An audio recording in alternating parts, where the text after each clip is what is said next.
Hello everyone, my name is Hamid. I'm here with Julia from the Fisheries Museum in Anstrater, and she's going to talk to us about the museum and the climate festival and what they do, and explain a little bit further. Okay, Julia? Fabulous. So the Scottish Fisheries Museum in Anstrater, we cover the history of fishing from prehistoric times up to present day. And behind me here we've got our lovely boat, the Research, which is a Zulu designed fishing boat. So we're really excited to be involved in the Fife Climate Festival, and we've got a couple of different events happening over the time period of the festival. Today we've got a little drop-in that's to do with coast and climate, and we've got some little activity stations that look at different aspects of climate change that affect areas like the coast along in Fife. So yeah, that's kind of what we're doing today. So, and what's the mission of the museum? What do you do usually, apart from So the museum, we exist to preserve and share the story of Scotland's fishing industry. That ranges from, the actual fishing boats, how they were built, the different changes in design of those boats, the fishing methods as well, so going from small lines, having drift nets, and beyond that.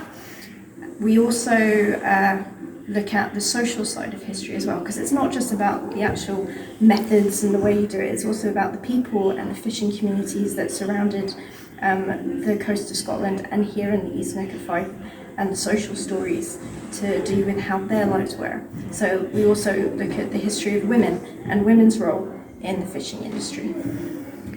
And how can people help, and in general what they can do to help the environment and So obviously climate change exists and it's an important issue.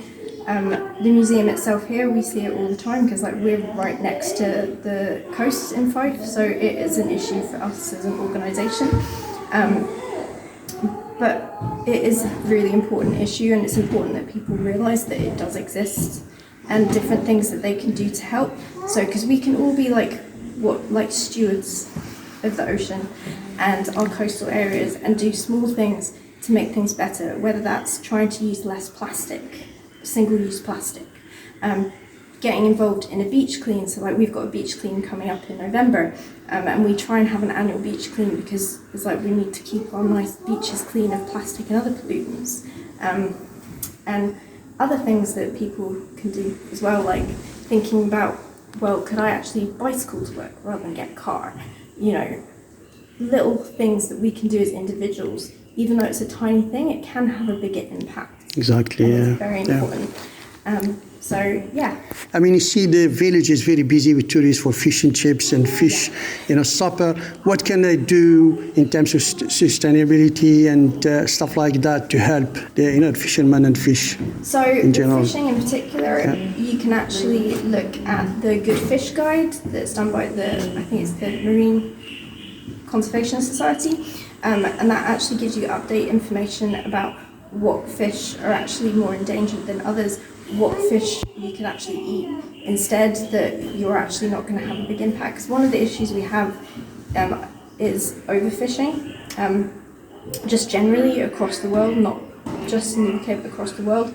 As humans, if you think of the sea, it's like a big fridge, and as humans, if you're a seal that lives in the sea, when you're hungry, when you finish getting hungry, you're not hungry anymore, you've had your fill, you stop eating the fish. But humans, we've got these fishing boats going out and fishing and taking a lot of fish out, but we're doing it at a rate where we can't actually replenish some of the fish stocks. It is getting a lot better, and we are seeing improvements in the populations of particular fish, but there's still more to do.